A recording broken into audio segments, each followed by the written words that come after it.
La continuité des soins et la permanence des soins sont pour moi 2 notions qui sont consubstantielles de la médecine et la chirurgie des animaux. On ne peut pas prétendre, prendre en charge des animaux uniquement dans les créneaux horaires où nos établissements, sont ouverts, sans trouver et sans expliquer et sans être transparent sur la manière dont on gère un animal qui en a besoin en dehors des heures d'ouverture du bureau.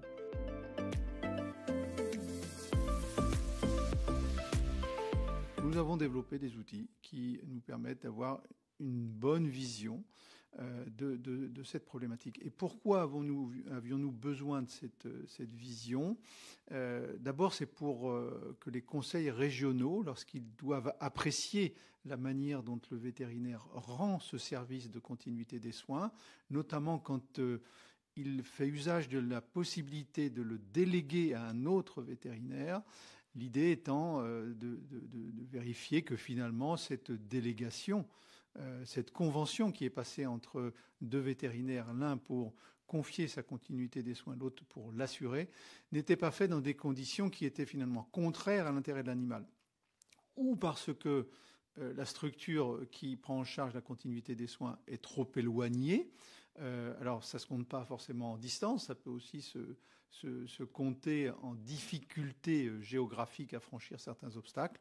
En tout cas, voilà, l'idée, c'est bien de dire que le dispositif doit permettre à tout moment à un animal qui en a besoin, qu'il soit en situation d'urgence, est un facteur supplémentaire, mais que l'animal ait la possibilité de trouver l'accès à un professionnel vétérinaire pour être soigné.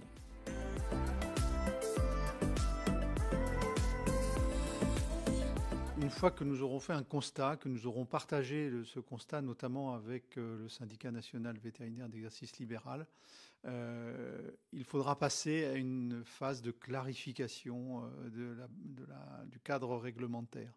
Le code de déontologie en fait partie. Voilà, explicitons un peu ce qu'est cette notion de continuité des soins, ce qu'est en particulier à côté la permanence des soins, et ce qu'on entend par urgence et ce qu'on entend par service de garde.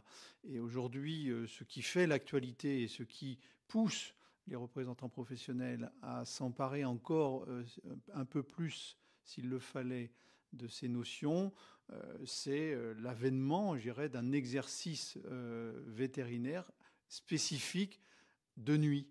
Voilà. Et c'est quelque chose qui est novateur, qui doit être regardé positivement parce qu'il apporte effectivement certainement des solutions aux détenteurs des animaux, mais qui, comme toute chose, a besoin d'un cadre pour que cet exercice soit bien au bénéfice de l'animal, de son propriétaire et de la santé publique.